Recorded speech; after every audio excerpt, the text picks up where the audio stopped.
He said sorry. That was the first thing. Not the bruise near his jaw. Not the way his left foot dragged slightly across the marble floor. Not the way his fingers shook when he pushed open the glass door of the 52nd floor conference room. He said sorry. I apologize for being late. His voice was low, careful, like a man who had learned how to make himself small. The subway stopped between stations. Twice. Nobody responded right away. The room held 12 people. 12 people inside a space that cost more per square foot than most families spent on rent in 6 months. Crystal water pitchers. Leather chairs so thick they absorbed sound. Floor-to-ceiling windows bleeding Manhattan gold into the evening air. And then there was Soren Vale. Cheap shoes. One of them slightly torn near the toe. A white dress shirt that had been ironed so many times the collar had started to thin. Eyes that swept the room quickly before dropping to the floor. Selim Wren said nothing. He sat at the head of the table and watched. He noticed the drag. Left foot. Subtle but constant. Every step cost something. The man walking toward the empty assistant chair near the wall was paying a price nobody in this room was bothering to calculate. Soren settled into his seat. Opened a notepad. Clicked his pen. Ready. Professional. Like the pain was just background noise. Like showing up broken was simply part of the routine. The meeting continued. Acquisition terms. Projected margins. Legal timelines. Selim spoke twice. Both times, every alpha in the room leaned slightly forward. That was the Wren effect. $11 billion and a bloodline that had controlled New York's elite syndicate infrastructure for 3 generations did something to a room. It bent gravity. Soren wrote notes. He did not look up when voices raised. Did not flinch when the table was slapped once in frustration. He just kept writing. Kept his shoulders slightly curved inward. Kept his breathing slow. Selim watched the bruise. It sat just below Soren's left cheekbone. Old enough to be turning yellow at the edge. New enough that the center still held deep purple. Whoever put it there had not been gentle. 40 minutes passed. The meeting broke. Catering staff appeared from a side door with trays. The kind of finger food that costs $40 per piece. Prosciutto. Truffle crostini. Champagne in fluted crystal. Soren stood to refill water glasses. He moved carefully. Precise. He had clearly memorized the distance between each chair because he never glanced down, just maintained that slow, controlled pace that kept the limp from being too obvious. Almost. Selim's glass was last. Soren reached across the table. And his ankle gave. Just slightly. Just enough that his weight shifted wrong. His free hand dropped fast, not to the table. To his stomach. Protective. Instinctive. Like he was guarding something. He recovered in under 2 seconds. Poured the water without spilling a drop. Straightened back up. Moved to the next task. Nobody else noticed. Selim noticed. Hi viewers, have you ever shown up somewhere carrying pain you didn't want anyone to see, and someone still noticed anyway? Drop a word in the comments. Just one word. Tell me what that felt like. The room began to empty around 9:15. Conversation spilled into the hallway. Handshakes. Business cards. Selim stayed behind to review a contract addendum. By the time he looked up, only the catering staff remained. And Soren. He was near the food table. Moving quietly. Wrapping something in a cloth napkin with careful, practiced hands. Leftover bread rolls. 3 of them. He tucked them into the inside pocket of his jacket without looking around first. Not guilty. Not sneaky. Just automatic. Like this was something he had learned to do so long ago it no longer felt like a choice. Selim looked back at his contract. Said nothing. Soren collected his notepad and moved toward the service exit at the back of the room. The door that led to the kitchen stairs. The door that employees used when they didn't want to be seen leaving through the main lobby. Selim stood. Walked to the window. Looked down at the street below. 2 minutes later, Soren appeared on the sidewalk. Jacket pulled up against the rain. Moving carefully through the crowd. And at the corner of 54th Street, a black SUV pulled away from the curb. Slow. Patient. Following him into the dark. The storage room was 11 steps from the restaurant's back kitchen. Soren had counted them the first night. Then counted them again every night after that, the way a man memorizes the distance between himself and the nearest exit. 11 steps. Past the mop closet. Past the broken ice machine that sounded like it was coughing. Past the stack of flattened cardboard boxes held together with packing tape. Then the second door on the left. The one with the broken lock that management had never bothered fixing because nobody thought there was anything worth stealing inside. He pushed it open. Folding cot against the wall. One thin pillow he had found in a lost and found bin. A battery-powered lantern he kept on the lowest setting. A small plastic tub beneath the cot that held everything he owned, 2 changes of clothes, a half-used tube of antiseptic cream, a folder of documents held shut with a rubber band, and a burner phone he never turned on. He sat down on the cot. Slow. His ankle had swollen again. He could feel it pressing against his shoe. He unlaced it carefully, and when the shoe came off, the skin beneath was tight and shiny.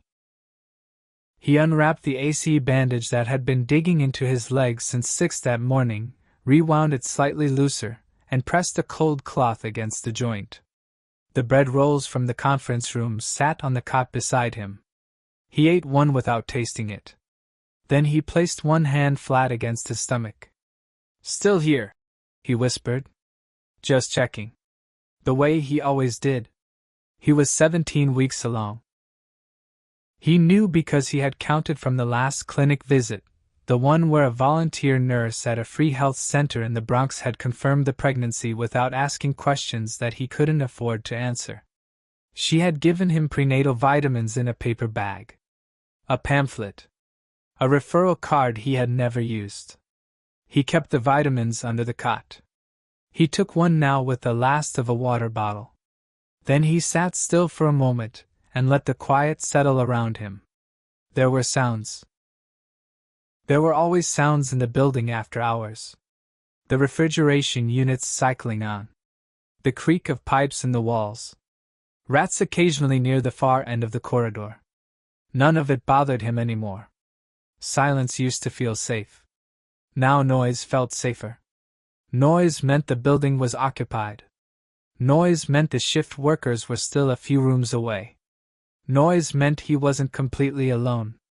He pulled the folder out from beneath the cot. He did not open it. He already knew what was inside. He had read those papers so many times the creases had split the paper thin. Legal language he had not fully understood when he first received them, but had decoded word by word over weeks of sitting alone in spaces exactly like this one. Severance of mating contract. Voluntary dissolution. Payment settlement attached. Selim Wren's signature at the bottom. Bold. Clean. Final. Soren put the folder away. He lay back on the cot and stared at the ceiling. The lantern threw a small circle of yellow light against the concrete. Baby blankets, 2 of them, soft yellow, bought from a donation bin for 50 cents each, were folded neatly on the shelf above him. Next to a bottle of prenatal lotion and a torn page from a parenting booklet with a circle note in the margin that read, "Talk to him, even before he can hear you." He had started doing that. Quietly. When the building was empty enough. "I know it doesn't look like much right now," Soren said softly, one hand resting against the curve of his stomach. "But we're okay. We're still okay." He closed his eyes. His breathing slowed. Then his abdomen tightened. Sharp. Sudden. Not the usual stretched discomfort. Something lower. Something that lasted 4 seconds and then faded. He pressed his hand harder against his side. Waited. It didn't come again. He told himself it was nothing. He told himself that a lot. Outside, in the alley behind the restaurant, a man in a dark coat lifted a phone. The camera clicked once. The photo captured Soren's silhouette clearly through the storage room's single high window. The man sent it without a caption. The reply came back in under 30 seconds. Found him. Selim Ren had not slept a full night in 4 months. Not since the day he came home to an apartment that still smelled like Soren. Cedar and warm soap and something quieter underneath, something that only an alpha recognized because it only existed between bonded mates, and found nothing. No note. No bags. No sign of a rushed exit. Just absence. Complete and sudden and total. He had spent the first week assuming Soren needed space. Omegas sometimes needed that. He knew that. He had been careful. Patient. He had left messages that didn't demand answers. He had waited. Then he had found out through his assistant that Soren had already cleared out his workplace locker. That was when the patience ended. His security team had pulled every camera angle within 6 blocks. Nothing useful. His legal team had contacted Soren's last known address, a sublease apartment in Harlem, and confirmed the lease had been quietly ended 2 weeks before Soren disappeared. His investigator had spent 11 days tracing Soren's last digital footprints before the trail went cold somewhere in the Bronx. Gone. Like he had never existed. Like someone had helped him disappear. That part was what kept Selim awake. Because Soren Vale was not the kind of man who knew how to vanish. He was not strategic. He was not calculating. He was careful and quiet and deeply private, but he was not trained in disappearing. Which meant someone had either taught him or terrified him badly enough that he figured it out on his own. Tonight, Selim sat in the back of his car outside the restaurant on 54th Street and looked at a single-page report his investigator had delivered that afternoon.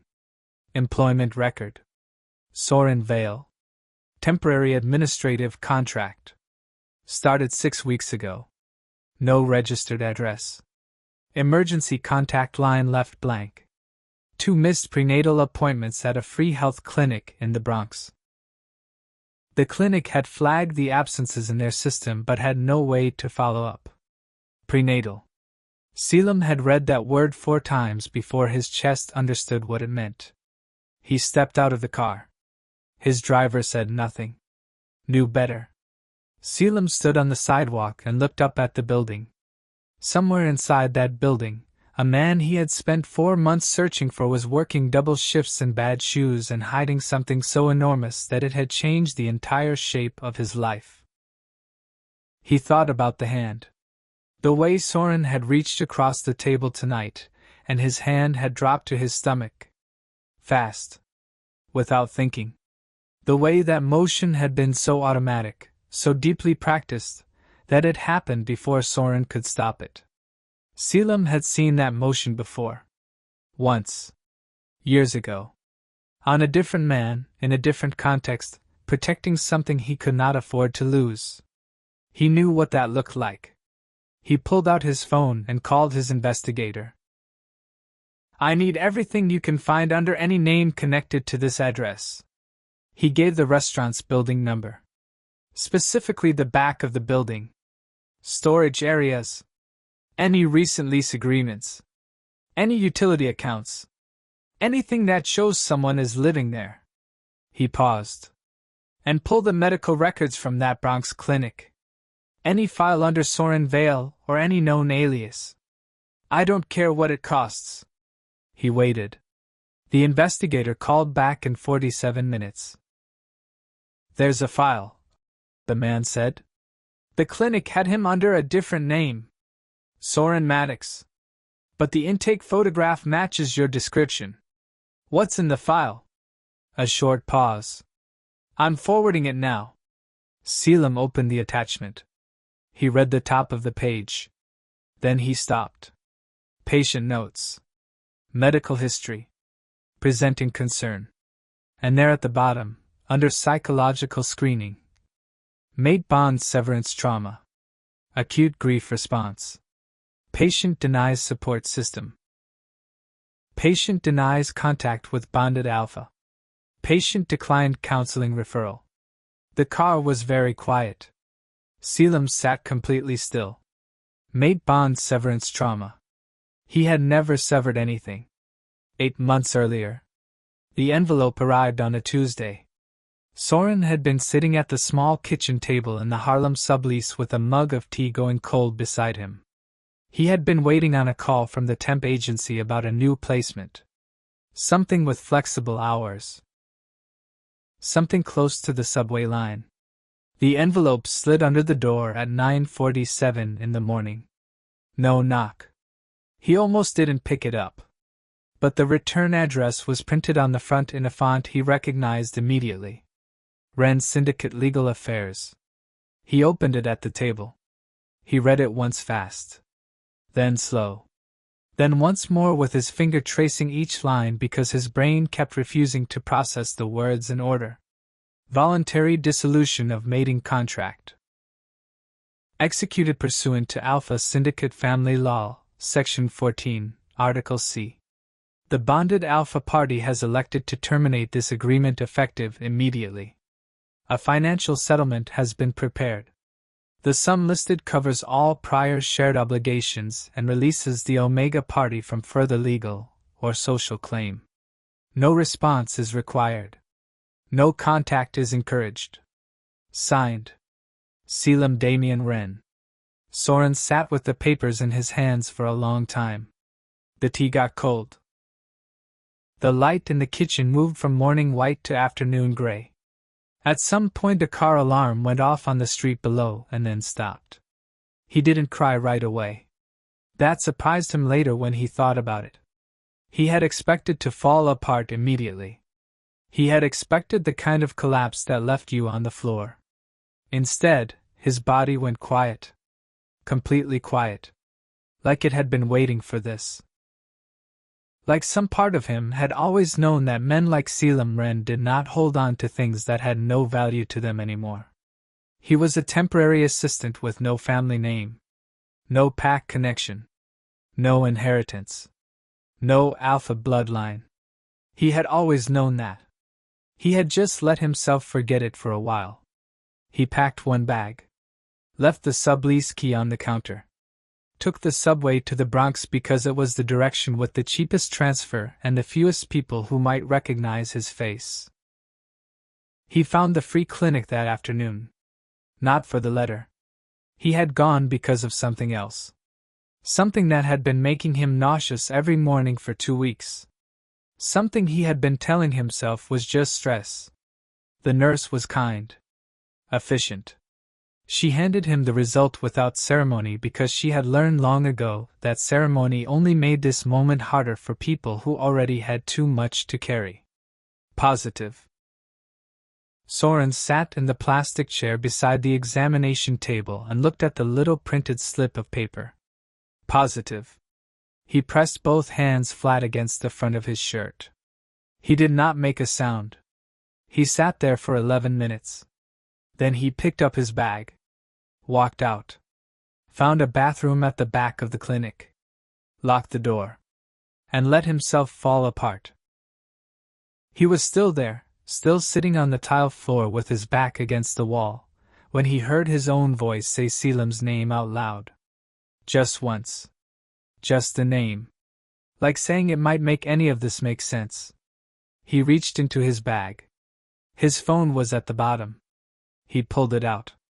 Held it for a moment. Selim's contact was still there. Still just 2 letters. CW. Because Soren had never needed to label it with a full name. He knew who it was. His thumb hovered. Then his phone buzzed. Unknown number. He opened the text. He never wanted the child. Soren looked at those 5 words for a long time. Then he turned the phone off, sat in the dark, and understood that he was completely on his own. The dinner rush hit like a wall. Tables turned every 40 minutes. Orders stacked 4 deep at the pass. The kitchen ran hot and loud. Somewhere near the dessert station, someone dropped a full sheet tray and the metal crash cut through everything for half a second before the noise swallowed it again. Soren moved through it. Tray balanced. Steps measured. Left foot landing careful. He had learned by now exactly how much weight his ankle could take at any given hour. By the 7th hour of a shift, the tolerance dropped. He compensated. Shifted his balance right. Kept his pace even enough that it didn't show under the fluorescent lights.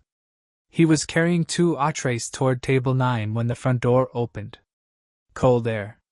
Then a voice. Not a loud voice. Not the kind that announced itself. But the kind that made a room adjust without realizing it. Conversations lowered half a degree. The host straightened. The nearest server instinctively smoothed their apron. Soren did not look up. He set the first plate down. Smiled at the couple at table 9. Reached for the second plate. And then he heard it. The specific cadence of that walk. Heavy but controlled. 3 steps past the host's stand. A pause. The kind of pause that meant someone was reading the room before entering it. Soren set the second plate down. He turned. And the tray slipped. Not all the way. His hand caught the edge before it tipped. But the fork from the bread setting slid off and hit the floor with a sharp, clear sound that cut through the nearest conversations. Selim Ren stood 12 feet away. Dark jacket. White shirt.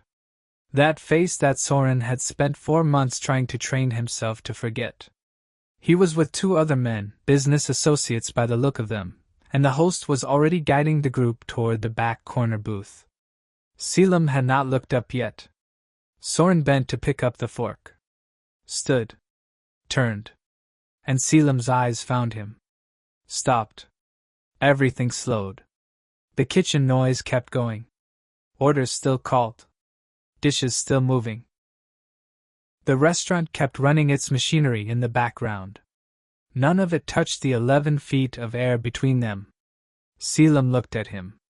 Really looked. Not the polite skin of a man recognizing a vaguely familiar face. Something else. Something that moved through the recognition stage almost immediately and landed somewhere deeper. His eyes dropped once, just once, and when they came back up, something in his expression had changed. He had seen the belly, the limp, the exhaustion that no amount of professional posture could fully hide. Soren's whole body went rigid. His hands tightened around the tray. His instincts ran 3 directions at once: stay still, turn back, keep moving, and while he was calculating, his body made the decision for him. He walked toward the kitchen. Fast. Too fast. His ankle screamed on step 3, but he kept going. Through the kitchen door. Past the line. Down the narrow hallway, past the break room, past the mop closet, all the way to the back corridor. He stopped there. Both hands against the wall. Breathing. Just breathing. He heard the kitchen door open behind him. He did not turn around. Soren. 1 word. His name. The way Selim said it, quiet, like something he had been holding in his chest for a long time and was finally letting out, almost destroyed him on the spot. He kept his hands on the wall. You need to go back to your table, Soren said. Silence. Then footsteps. Slow. Stopping a few feet behind him. I'm not going anywhere. Soren closed his eyes. He turned around.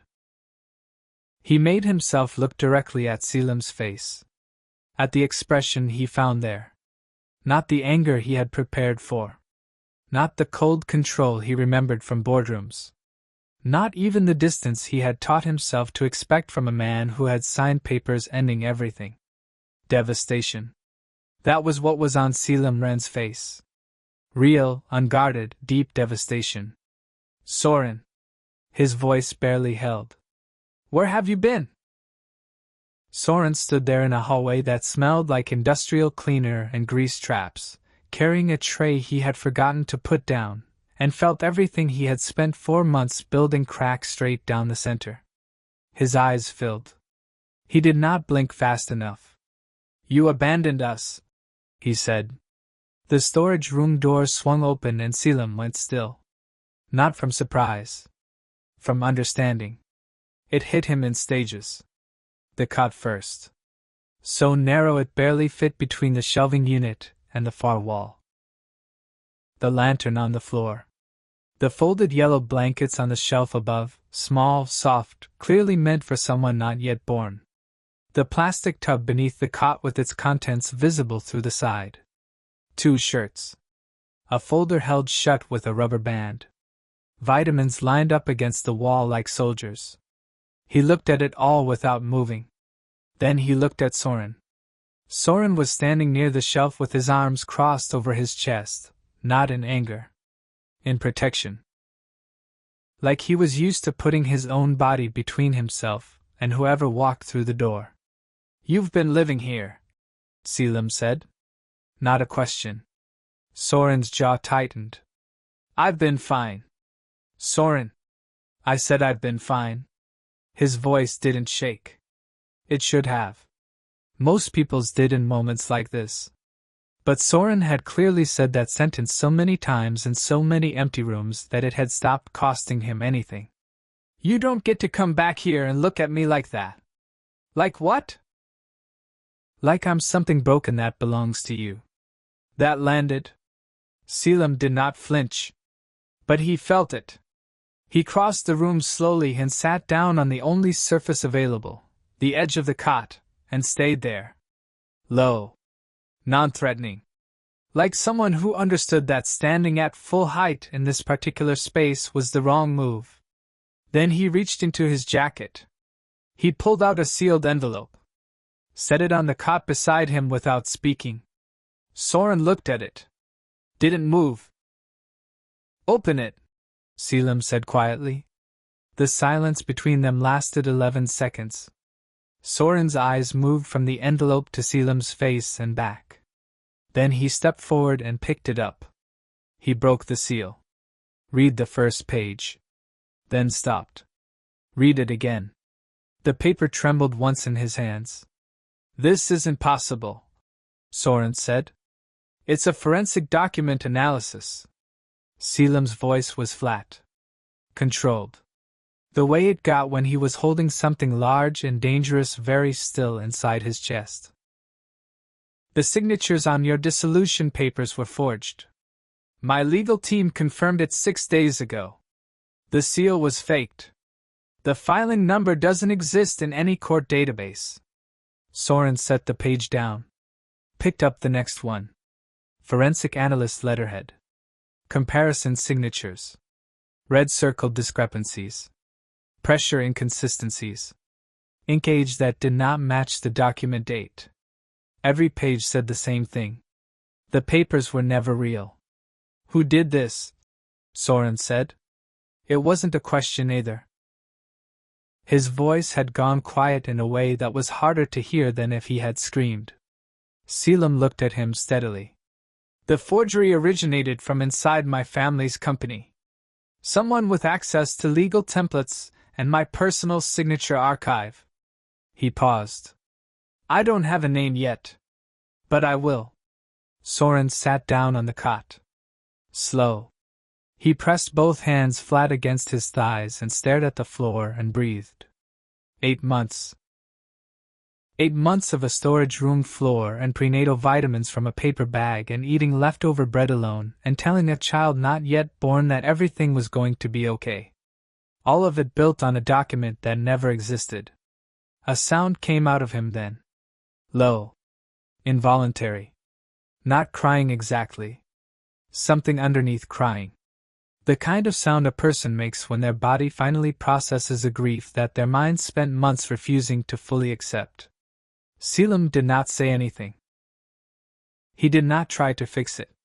He just sat beside him on the narrow cot in the 11-step storage room and stayed. After a long time, Soren looked up. His eyes were wet. His voice was almost steady. Then who destroyed us? Selim was quiet for a moment. Then, the forgery came from inside my family company. Selim pulled the corruption apart layer by layer. Quietly. The way he did everything that mattered. Without announcement, without theater, with the specific and patient efficiency of a man who had learned young that power exercised publicly was power cut in half. He started with the legal archive access logs. The forgery required someone who knew his signature style. Someone who had handled his documents. Someone with deep clearance inside the Ren Syndicate's legal infrastructure. Within 48 hours, that list narrowed to 9 people. Within 72 hours, it narrowed to 3. By the 5th day, his investigator, a methodical former federal analyst named Desmond Okafor, placed a single report on Selim's desk without commentary. Selim read it without expression. Then he read it again. The name at the center of the forgery trail was Aldrich Wren, his first cousin. The man who had served as Selim's legal advisor for 7 years. The man who had attended Soren's first introduction into the family circle and smiled warmly, and said the right things with the exact right amount of warmth. The man who had, according to Desmond's report, been feeding information about Soren's whereabouts to outside contacts for months before the forgery was even executed. That was the part Selim sat with longest. Not the forgery. The monitoring. They had been watching Soren before the dissolution papers ever arrived. Someone had assessed him. Identified him as a threat. Calculated exactly what would happen to him if the bond appeared to be severed. No family connection, no syndicate protection, no legal standing. Completely alone. Completely manageable. Soren was sitting in the secure apartment on the 41st floor when Selim arrived that evening. Desmond had arranged private doctors within 24 hours of the storage room. Prenatal care. A proper bed. Food that wasn't leftover conference room bread. Soren had accepted all of it with the careful, watchful stillness of someone who had learned not to trust comfort. He was sitting near the window when Selim walked in. "Tell me what you found," Soren said. He didn't turn from the window. Selim sat across from him. He told him. All of it. Aldrich. The monitoring. The timeline. The forgery motive, which Desmond had traced through 3 layers of internal communications to a single terrifying conclusion. The child. Soren's pregnancy represented a bloodline event. If the child was born and recognized, it carried legal inheritance rights under syndicate family law that could reshape succession control. Rights that superseded 3 of the current board's existing claims. Aldrich had not been acting alone. He had been protecting an alliance. A group of family board members who had built their current positions on the assumption that Selim would never produce a recognized heir. Soren's existence changed everything. The child's existence changed it completely. Soren listened without interrupting. His hand rested against his stomach the way it always did now, constant, automatic, quietly fierce. When Selim finished, the apartment was very quiet. "So they were never after me," Soren said slowly. "They were after him. They were after both of you." Soren turned from the window. His eyes were clear. Not panicked. Not shattered.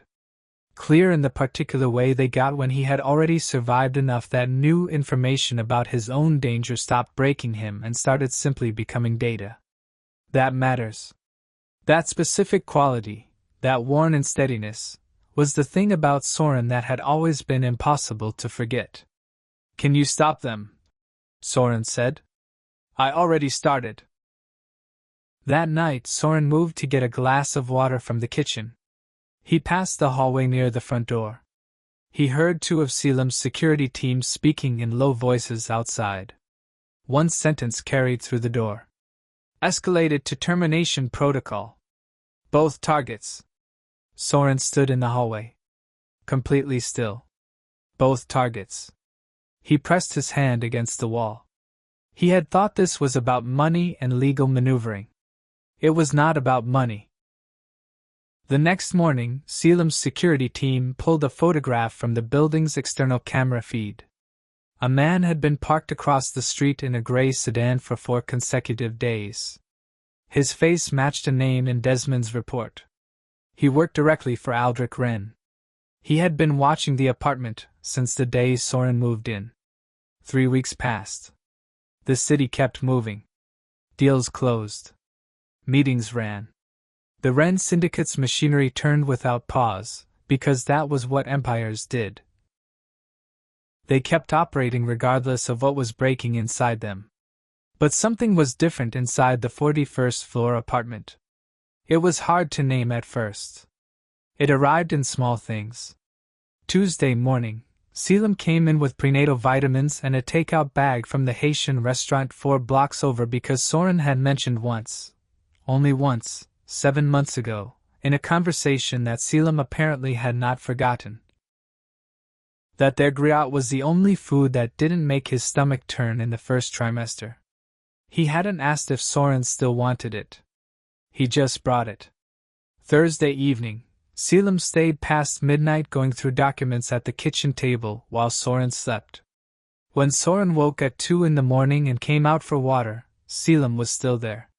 He didn't make a production of it. Didn't explain or apologize.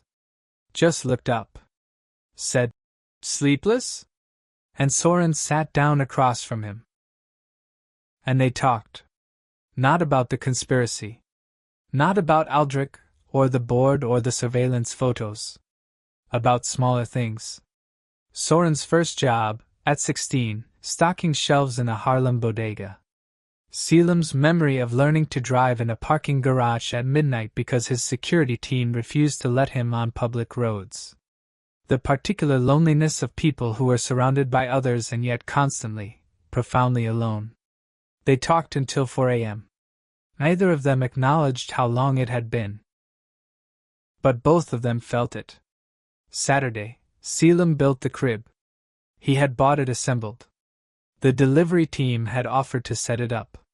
He had sent them away and done it himself, on the floor of the second bedroom, with the instruction sheets spread beside him and his jacket folded over a chair. It took him an hour and 40 minutes. He got one section wrong and had to redo it. Soren leaned against the doorframe for the last 20 minutes and watched. He didn't offer to help. He just watched. And something in his chest, something that had been sealed off for 8 months under necessary ice, cracked open just slightly. That same evening, sitting on the couch while Selim reviewed a report on his tablet, Soren spoke quietly into the room. "My biggest fear," he said, "is becoming disposable again." Selim looked up. Soren kept his eyes on the window. "I know what it feels like when someone decides you don't matter anymore. And the worst part isn't even the pain. The worst part is that you start to believe they were right." He paused. "I spent 8 months believing you were right." The room was very still. Selim set the tablet down. He didn't cross the room. Didn't reach for him. He understood enough to know that movement could close something that was finally, carefully, opening. "You were never disposable," he said. "Not for one day." Soren's breathing shifted. His shoulders dropped slightly. He didn't respond right away. Then he said, "Show me the baby's heartbeat. From the last appointment." Selim opened his phone without a word. The audio file played. Fast. Steady. Strong. Soren pressed both hands against his stomach and listened. And for the first time in 8 months, his face did something unfamiliar. It relaxed. That night, very late, Soren finally let Selim sit beside him on the couch. Let the distance between them close to nothing. Pressed his face against Selim's shoulder, and didn't explain it, and didn't apologize for it. He just let himself be held. For the first time since that Tuesday morning when an envelope slid under a door and took everything apart. And downstairs, in the lobby that should have been empty at that hour, the security alarm triggered. One sharp pulse. Then silence. The first explosion of glass came from the stairwell door. Not metaphorical. Actual glass. The impact panel beside the 41st floor stairwell entrance shattered at 2:47 a.m., and two men moved through the frame before the alarm had finished its second pulse. Black tactical gear. No visible identification. Moving with the specific mechanical efficiency of people who had done this before and expected to be done in under 4 minutes. Selim was already on his feet. He had heard the alarm from the couch. 2 seconds of silence, then the specific tone that Desmond had set to distinguish a mechanical fault from an active breach.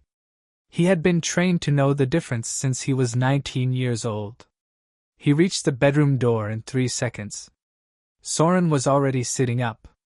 "Stay behind me," Selim said. No other explanation. He moved Soren to the interior bathroom. No external windows, reinforced door, the room Desmond had designated as the safest point in the apartment when the security layout was designed.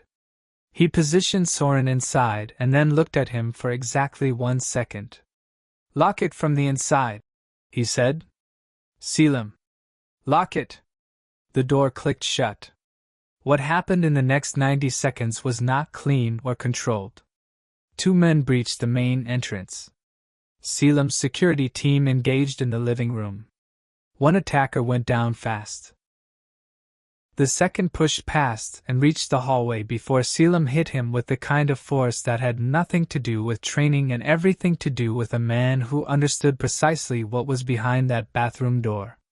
The second attacker went down. Breathing. But down. Then the third came through the window. That was the one nobody planned for. The bedroom window. A rappel line from the floor above. The man was already inside and moving toward the bathroom door when Selim reached the doorframe. He was faster. Barely. The attacker reached the bathroom handle at the same moment Selim reached him, and what followed was 6 seconds of close contact violence in a narrow hallway that Selim won because he was fighting for something and the other man was simply executing a contract. There is a difference. It showed. When it was over, Selim was breathing hard. His shoulder had taken an impact that would bruise deep. His knuckles were split. He pressed his back against the bathroom door. "Soren." His voice was steady. He made it steady. "It's done. Unlock the door." Silence. Then the click. Soren opened the door. His face was white. Both hands pressed flat against his lower abdomen. Not from the stress alone. Something else. Selim looked at his hands. At the tension in his posture. "How long?" Selim said. Soren exhaled through his teeth. "Since the alarm." 22 minutes. Contractions at 33 weeks. The hospital was 11 minutes away. They were in the car in 4. In the back of the bulletproof SUV, Soren gripped the door handle and kept his breathing controlled with the stubborn mechanical precision of a man who had been managing pain alone for so long that even now, even here, his first instinct was to make himself smaller. Selim sat beside him and held his hand. Said nothing else. Just held it. The hospital entrance came fast. Doors opened. A team was waiting. Desmond had called ahead. Stretcher. Corridor lights. Voices moving around them in clinical urgency. And then the attending physician, a calm-voiced woman named Dr. Renata Osei, pulled Selim aside in the hallway while the team moved with Soren. She spoke quietly. Directly. We have a 33-week presentation with elevated stress indicators and early labor progression. She paused. We need to move quickly. There's a window. But I have to be honest with you. Selim looked at her. We may lose one of them. The hallway felt like it narrowed. Selim stood completely still. His phone buzzed in his pocket. He did not look at it. He looked at the door Soren had gone through. Then his phone buzzed again. Then again. He pulled it out. Unknown number. 3 words. Pierre was never supposed to survive. The delivery room was too bright. That was the first thing Selim registered when they let him in. The specific, clinical brightness of it, the kind that left no shadows anywhere, the kind of light that made everything feel exposed and final. Soren was already in the bed. Monitors everywhere. And 4 line in his left arm. His face was pale and damp and exhausted and still, impossibly still, carrying that quality he had always carried, even in the worst moments, of a man who had decided to endure. Selim crossed the room. He sat beside the bed and took Soren's hand without asking. Soren did not pull away. Dr. Osei moved efficiently on the other side. Her team was quiet and fast. The numbers on the monitors were moving in directions Selim did not fully understand but watched with the complete, undivided attention of a man for whom data had always been the only thing standing between control and collapse. Stay with me, Selim said. Soren turned his head. Looked at him. I'm not going anywhere, he said. His voice was rough. But sure. 41 minutes passed. 41 minutes that Selim would not be able to account for in any logical sequence afterward. They existed outside of time, broken into fragments of sound and motion and the specific suspended terror of waiting for a result that you could not influence, and could not negotiate, and could not buy your way out of. And then, a sound. Small. Sharp. Immediate. A cry that cut through every other noise in the room with the clean, startling authority of something that had decided to exist. Dr. Osei turned. She placed the child in Selim's arms. He had not asked for that. She had simply seen his face and made the decision for him. Selim held him. He had not held many things carefully in his life. He had held deals carefully. He had held information carefully. He had held strategies and timelines and leverage points carefully. This was different. This was a person. Impossibly small. Dark hair. Eyes closed. One hand curled against his own cheek like he had already decided where he wanted to be. Selim stood there in the too bright room holding his son for the first time and felt something break open inside his chest that he did not have a name for and did not try to name. He looked at Soren. Soren was watching them. His face was exhausted and wrecked and wet with tears he hadn't bothered to wipe away. He looks like you, Soren said. His voice barely made it out. Selim brought the baby closer to the bed. Sat down. And the 3 of them stayed there in the fragile, hard-earned quiet of a room that had almost held a different story entirely. Later, hours later, after Dr. Osei's team had run every check and the numbers had settled and the monitors had gone steady, the apartment Aldrich Wren kept in the financial district was raided by a task force operating under federal authority. Desmond had spent 3 weeks building that file. It held everything. The forgery chain. The surveillance network. The board members who had co-signed the termination order. The financial routes. The outside contacts hired to locate and remove Soren before the pregnancy progressed too far. All of it. Aldrich Wren was taken into custody at 6:14 a.m. 3 board members resigned before noon. 2 others were unreachable. Selim did not celebrate. He sat in the hospital room chair with his son against his chest and watched Soren sleep. That was enough. That specific moment, the 2 of them breathing in the same room, the child between them, the worst of it finally over, was the thing he had spent 4 months searching for without being able to name it. He had it now. He was not going to waste it. 3 days later, Soren and the baby came home.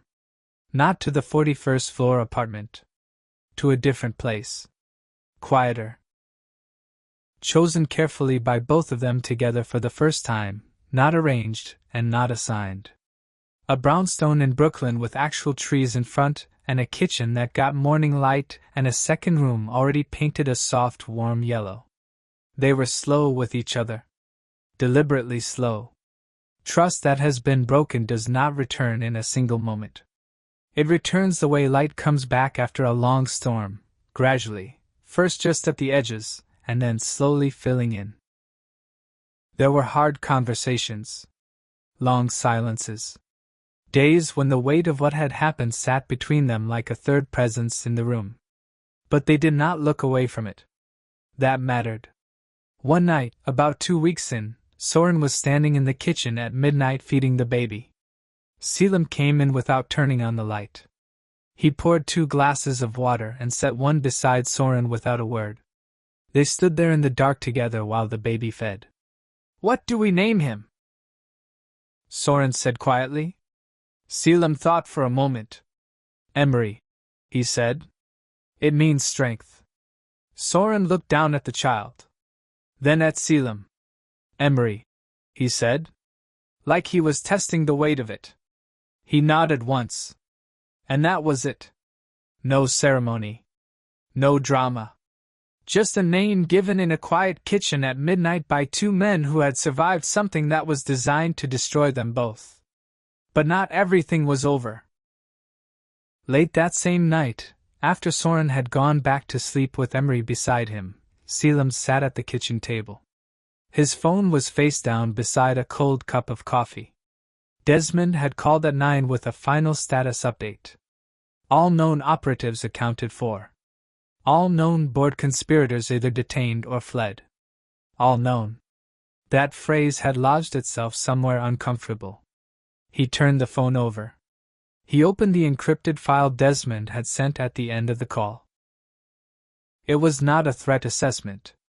It was a secondary finding. Something Desmond had flagged as potentially unrelated, but had included because he was thorough that way. An old family photograph, recovered from Aldrich's private archive during the raid. The photograph was dated 27 years ago. It showed a small boy Selim recognized as himself, standing beside another child he had never seen before.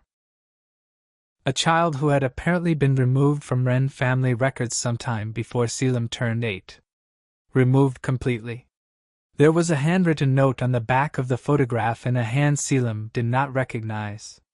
It read, "The real war did not begin with your son's birth. It began the moment someone realized he survived." Selim sat with that note for a long time. Then he looked up at the dark hallway that led to the room where Soren and Emery were sleeping. He closed the file. He would deal with it. But not tonight. Tonight, the baby was breathing. Soren was safe. And that was the only thing that mattered. For now. If this story moved you, if you found yourself holding your breath, choosing sides, feeling something real, then you already know why stories like this matter. They carry truth wrapped in fiction. They ask the questions people are afraid to ask out loud. And the conversations they start in the comments are sometimes more powerful than the stories themselves. Subscribe to this channel and turn on notifications so you never miss a story. New chapters drop regularly. Stories about survival, loyalty, love under pressure, and the kind of strength that only shows up when everything is on the line. Drop a comment below.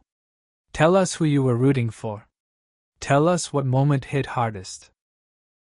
Your words might be exactly what someone else needed to read today. Share this with someone who needs to hear a story about what it looks like to refuse to disappear. The next story is already coming. And it starts in a way you will not expect.